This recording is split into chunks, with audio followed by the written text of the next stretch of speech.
In this episode, we're going to talk about meetings, everybody's favorite subject. I want to talk about why meetings are typically so exhausting and yet so little actually gets done. So, if your calendar is full of meetings and you still feel like nothing moves, this episode is for you. If you're constantly saying, I'm in too many meetings, I can't get my real work done, this episode is for you.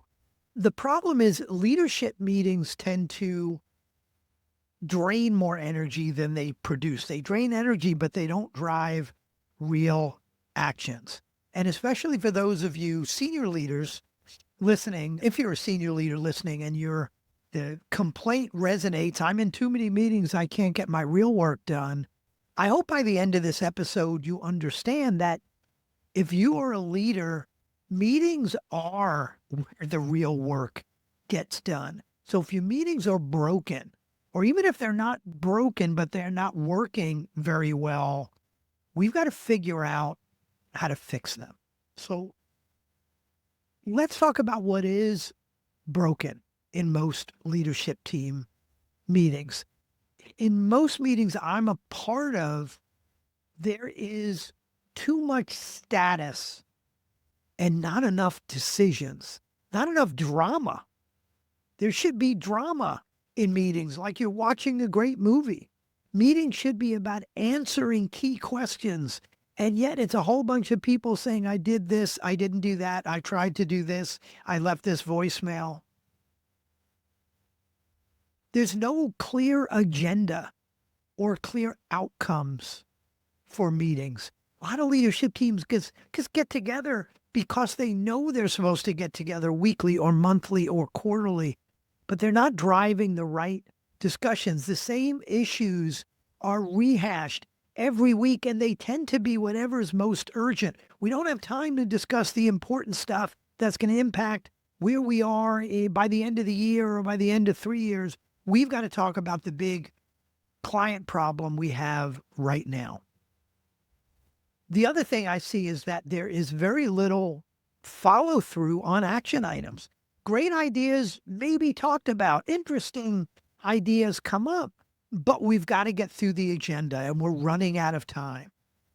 So no action is taken. And then you get these zombie decisions being made. Zombie decisions are decisions and issues you think you killed, you think it's done, you made a decision, but they keep coming back to life because you're not having the right discussions as a team. And the emotional impact of all that is people check out. You know, it's a vicious cycle. Bad meetings lead to worse meetings because people check out and they don't believe the meeting is going to be very useful. So they don't even really try anymore. They don't prepare for it. They're just waiting for the meeting to be done. It leads to frustration. It leads to canceled meetings, especially what I call the weekly accountability meeting. And we'll talk about the weekly meeting and the difference between an accountability meeting and a status meeting. But too often the meetings are deemed so unimportant that more important things, presumably more important things, come up and those meetings are canceled. So let's talk a little bit about the 4 types of meetings.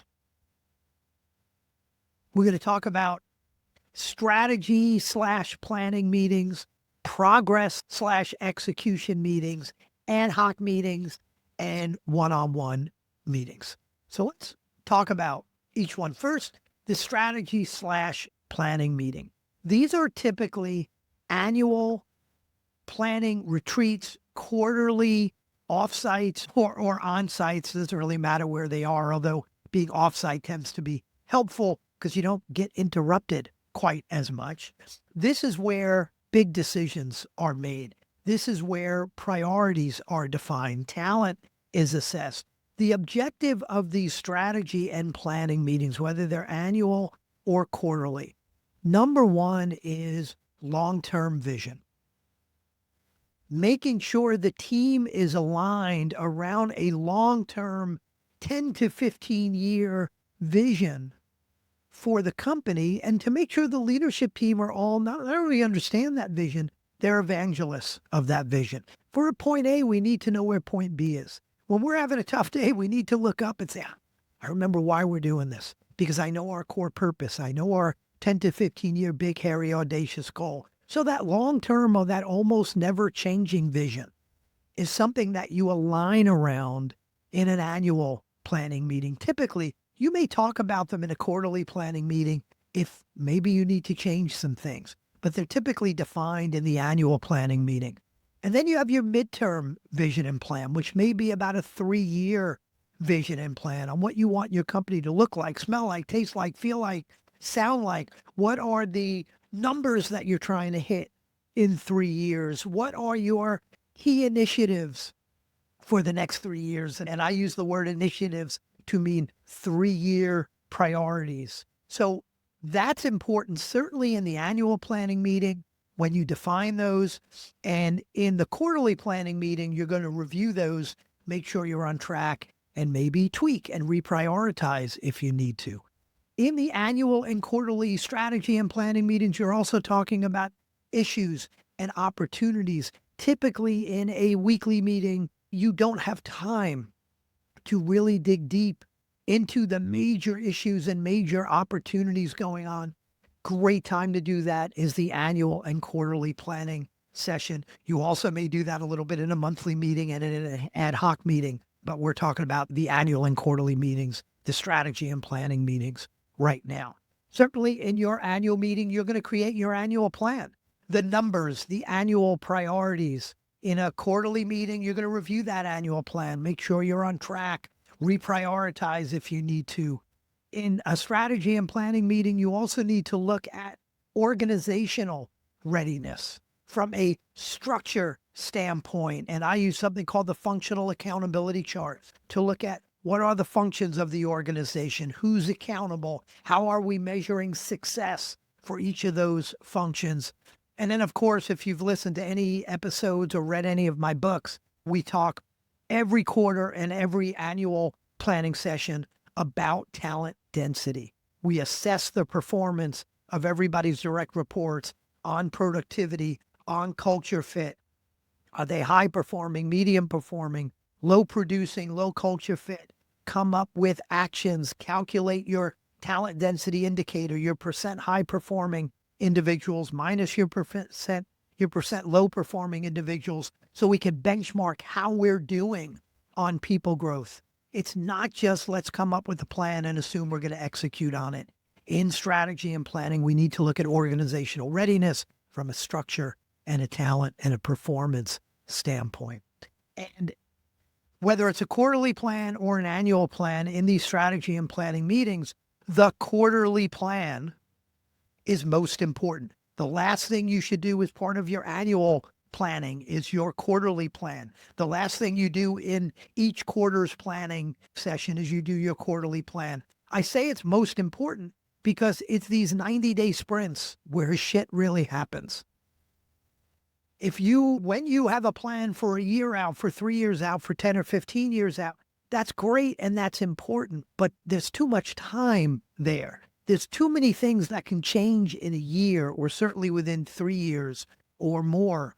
So that quarterly plan is a 90-day sprint where the world is not going to change terribly much, typically in a 90-day sprint. And there's enough urgency to get real work done. And there's enough time to add real value to the business. So that's the first type of meeting, is the strategy and planning meeting. The second type of meeting is progress or execution. And I would put monthly and weekly leadership team meetings into that category, where strategy and planning was annual and quarterly. Progress and execution is typically monthly and weekly. I'm actually going to start with the weekly meeting. I call my weekly meetings with my leadership teams weekly accountability meetings. Some have started calling them WAM meetings, WAM. The objective of the weekly accountability meeting is accountability.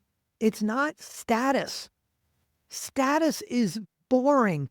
Nobody cares. We all have real work to do. Accountability is owning up to those things you committed to do. And in my world with my clients, it's the KPIs you're accountable for. It's the rocks, which is my word, and a lot of people use this term for quarterly priorities. We want to hold each other and hold ourselves accountable in the weekly meeting to our rocks and our KPIs and any tasks that we committed to get done. So we're going to focus on rocks, KPIs. If someone is behind, if someone is in the red or the yellow on a rock or a KPI, we may quickly talk about roadblocks, what's in their way, what help do they need from us to move things forward. We want to make sure that if someone's behind, that they have a plan. Now, in weekly meeting, which is typically 45 minutes or an hour, we may not have time to dive deep. We certainly won't have time to dive deep everywhere someone has a challenge. But that's where we need to prioritize and talk about what's most important. But again, that weekly meeting is about accountability, not status. The weekly meeting is the place where accountability either lives or dies. If you don't have the right weekly meeting or you cancel the weekly meeting, you can come up with a wonderful plan. But without that weekly accountability meeting, there is very little accountability for actually getting things done. It's too easy at the end of a month or the end of a quarter to say, ooh, too many other things going on, too many fire drills. Those are excuses. We need weekly accountability meetings. Now let me go back to the monthly meeting, which is part of the progress and execution type meeting. So you don't have to have a monthly meeting when you have a weekly meeting. So it's kind of a rhythm where you've got weekly, monthly, monthly, quarterly, annual. You get it. So in the monthly meeting, and the monthly meeting is typically, the weekly meeting is maybe an hour, 45 minutes or an hour. The monthly meeting may be a half a day.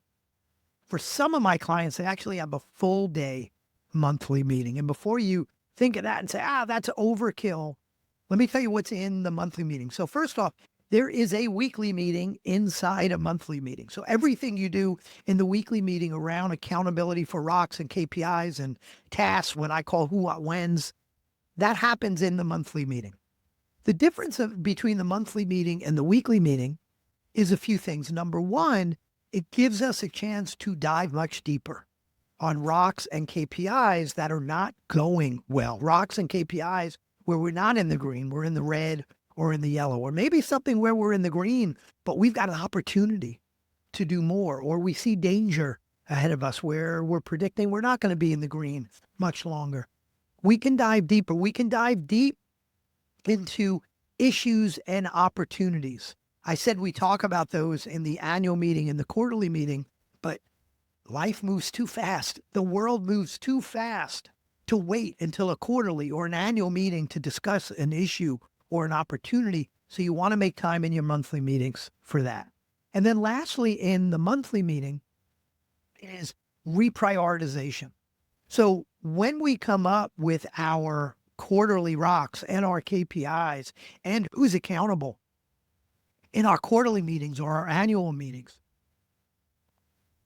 like I said earlier, the world changes and it's changing faster and faster, especially with AI and just what's going on in the world. So part of what we want to do in the monthly meeting is look at our three most important rocks for the quarter and who's accountable and say, are those still the right things? Do we need to reprioritize? Is anybody being stretched too thin? Is there anything in the red or the yellow where we need to get more resources on it and maybe deprioritize something else? And in a quarterly meeting, we may look back at the annual priorities. We certainly want to look back at the annual priorities and say, are those still the right annual priorities? I very rarely see annual priorities that stay the same throughout the year, because when you are 3, 6, 9 months into the year, typically something has changed in the world, in your industry, more opportunity, less opportunity, more issues, less issues that cause you to change those priorities. So the monthly meeting is about accountability. It's about issue and opportunity discussions. It's about reprioritization. And that's not a rushed meeting. You need to take some time and do that. So we talked about first type of meeting, strategy, planning meeting. Second is your progress / execution meeting. The third is ad hoc meetings. This one will be a little quicker because there's no one set agenda for an ad hoc meeting, but for issues that arise or opportunities that are in front of us. Just like I said, we can't necessarily wait until a quarterly meeting or a annual meeting to talk about those things. We may not want to wait for a monthly meeting to do that either. And there's typically not enough time in the weekly meetings to really dig deep into those things. So where you've got a significant issue or a significant opportunity, there should be ad hoc meetings throughout the month, throughout the quarter, where you need it to say, hey, let's schedule a separate meeting. We're going to get together for 90 minutes and just figure out how we're going to attack this major opportunity that's in front of us or how we're going to solve this issue. And by the way, when in identifying issues and opportunities, just a little side tip, I always like to state an issue or an opportunity in the form of a question. If we say we've got an issue around company communication, what is that? Even if you get more specific and say, we've got an issue around, communicating, internally to junior level team members. It's a nice topic. What are you going to talk about? But if you turn that into a question, and the question might be, how do we get our junior team members more aligned with our quarterly priorities? How do we ensure leaders, as we cascade down through the organization, understand what's most important and are also communicating it to their teams? Questions get you more specific. So we've talked about 3 types of meetings: strategy, planning, progress and execution, ad hoc for issues and opportunities. And the last one, and one that is definitely screwed up most of the time, and the biggest screw up is not having them at all, is as a leader, we should be having weekly one-on-one meetings. And if weekly is too much, then start off every other week. If every other week is too much, then you got a bigger problem. Then you shouldn't have anybody reporting to you if one-on-one meetings with your people every other week is too much. But I really do suggest weekly. They might only be 30-minute meetings. They should not be long meetings. They don't have to be. But the one-on-one meetings is where the coaching and development and, one-on-one accountability, the difficult discussions, the feedback, where all of that happens. And if you do that right, we can do away with the worst invention ever created in business, which is the annual performance review. Or if you do it 4 times a year, you do a crappy process 4 times a year. Annual and quarterly performance reviews are just not timely enough and not actionable enough. And just, why are we waiting? We can't afford to wait 90 days or 365 days to sit down and have the formal, important discussion about how someone is doing. We need to be doing that almost continuously. And part of that is through the one-on-one meeting. And I believe there's 2 types of one-on-one meetings with 2 very different objectives. So if you're doing it weekly, then you might have one of these is odd weeks, one of them is even weeks. So the first type of one-on-one meeting is the feedback and accountability meeting. Feedback and accountability meeting is exactly what it sounds like. If you're a leader, the agenda is yours. You're sitting down with a direct report and you are giving them feedback on what you've seen. And there may not always be feedback, and it's certainly not always going to be negative feedback. The feedback could be, you're doing amazing. You are doing a great job living our we lift each other up core value. And let me give you 2 examples. And I really hope you keep doing that because it's such a boon to our team. So it could be very positive feedback. It could be feedback on a behavior you want to see changed. So it's feedback and it's accountability. Accountability is over and above that weekly accountability meeting with the team. What do you need to speak one-on-one to this person about? And again, it doesn't mean it has to be negative. It could be very positive, but it's around accountability for the priorities, the rocks, the KPIs, the who, what, whens that someone is accountable for. It may be reprioritizing some of their work, but when leaders have one-on-one meetings, it typically looks kind of like the feedback and accountability meeting. So that's only one type of meeting. And as the leader, that's your agenda. You drive that meeting. Second type of meeting is the coaching meeting.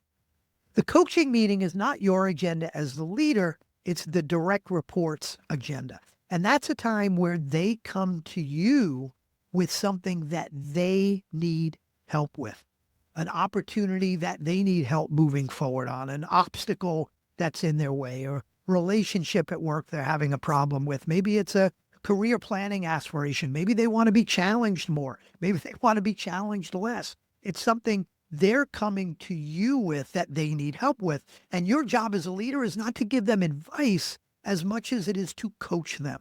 Pure coaching is asking questions. The best book I've ever read on that type of coaching is The Coaching Habit by Michael Bungay Stanier. By asking them questions versus giving them advice, you are not only helping them surface the right action for them, you're not only making sure you're solving the right problem, but you're also modeling a way for them to think. So those are the two types of one-on-one meetings. Now, by the way, the complaint I hear, the concern I sometimes hear about the coaching meeting is, well, what if a direct report is coming to me every coaching meeting and saying they really have nothing they want to talk about? That might send you a few messages. One message is maybe you're not challenging them enough, so they don't have any challenges or opportunities they need to talk to you about. And in that case, look in the mirror and maybe challenge them more.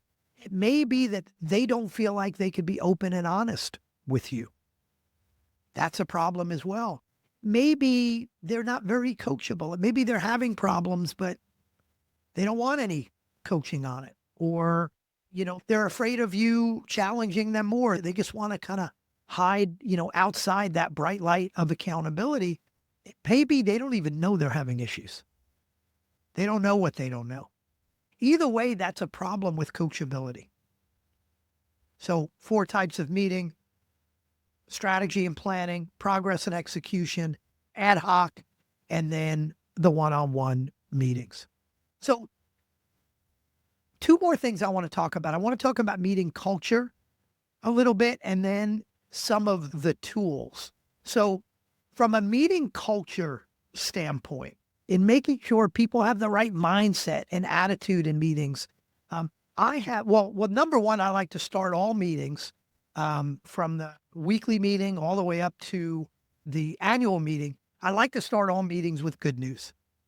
And we don't have to spend a lot of time on good news, but going around the room and getting quick good news is just a good way to start on a positive, even when companies are just going through quarter after quarter of just low performance.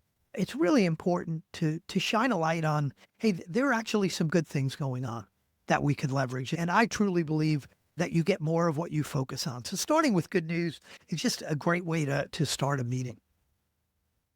I also use 3 ground rules in my meetings. Number 1, brutal honesty. It's important to make sure everybody knows if they are sitting around this team table, this leadership team table, they're there for a reason.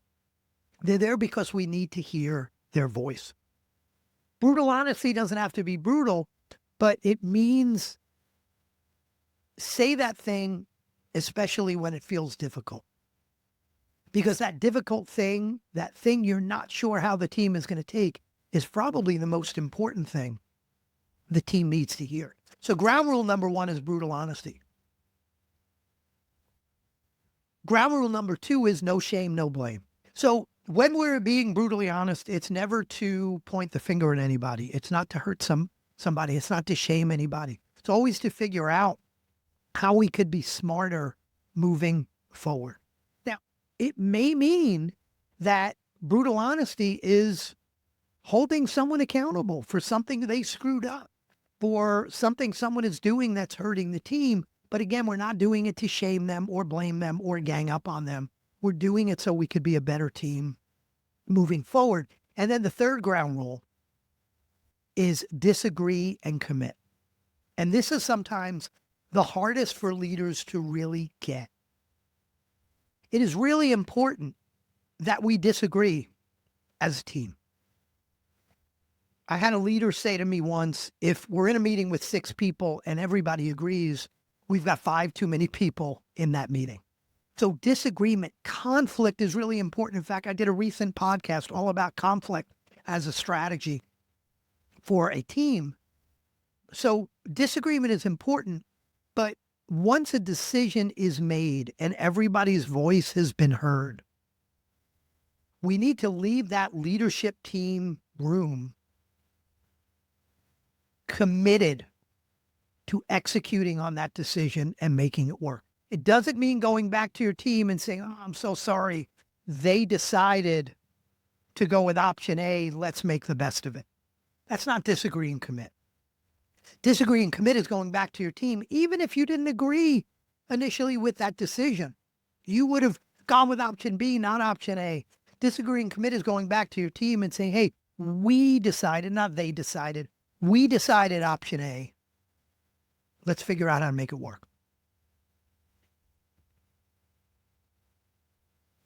Some quick tools that I like to use in meetings that are really helpful. Number one, some form of planning tool. I don't care what you use. And it may be a bunch of Google Docs, or it may be a system made for this, like metronome growth systems, and that's one I tend to use with a lot of my clients. Some form of planning tool where when you're getting together weekly and you're holding people accountable for rocks and KPIs, you're not doing that by bringing up a picture of the flip chart from the quarterly planning meeting. You got some way of storing these long-term strategies, plans, and visions, and your annual priorities, and your quarterly priorities, and your KPIs. So you need some form of planning tool, or it becomes impossible to track things or hold people accountable. You need an issues list. As issues come up, if you don't have an issues list, you tend to do 2 things. Either dive into that issue right then, when it may not be the highest priority way to spend your time in that moment, or you forget about the issue and it comes lurking back 3 months later.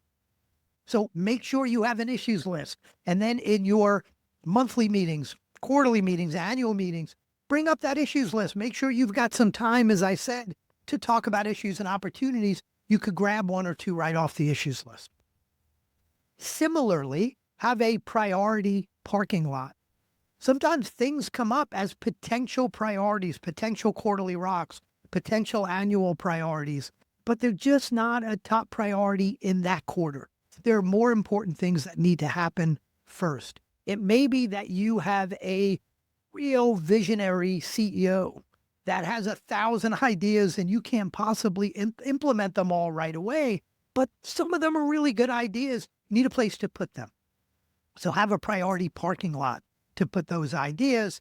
And then lastly, and I kind of alluded to this earlier from a task standpoint, one simple tool I use with my clients is called who, what, when. Who, what, when is when something comes up that sounds like somebody should be doing something by next Tuesday, or yeah, let's schedule a meeting to talk about that, or I'll go summarize what we talked about and get it out to the group. There's some specific action. A who, what, when very simply is who's accountable for that action. What actually are they doing? When is it getting done? Keeping an ongoing list. It could be a very simple 3-column spreadsheet. Keep an ongoing list of your who, what, whens. So in wrapping us up, my call to action for you, then by the way, this whole thing I call the planning and communication rhythm. Audit your planning and communication rhythm. Are you having meetings, the 4 different types of meetings, or something similar that works for you? Do you have the right objectives and agendas in those meetings? Audit your meeting culture. Do you have a set of ground rules? Are people afraid to speak up? Do you have very little conflict in meetings? Are people disagreeing and not committing? Audit your meeting tools. Do you have a planning tool? Do you have a place for issues, a parking lot for priorities, a place for tasks or who, what, whens? Audit all those and choose one change. Just Take one thing, maybe have a better agenda or say, oh, we have weekly meetings, but we don't have monthly. We should have a monthly meeting. But just make one change to improve your planning and communication rhythm. Go back to an earlier problem I hear very often, which is a leader saying, I'm in too many meetings. I can't get real work done. If you're a senior leader, again, meetings are where the real work gets done if you do meetings the right way. You can't build a great leadership team on lousy meetings. Fix those meetings, and you will fix a big chunk of strategy, planning, and execution. Fix those meetings, you will have a better leadership team. Better leadership team means a better company with a better ability to grow top and bottom line, to create a growing, fulfilling environment, and to have true impact. Talk to you soon.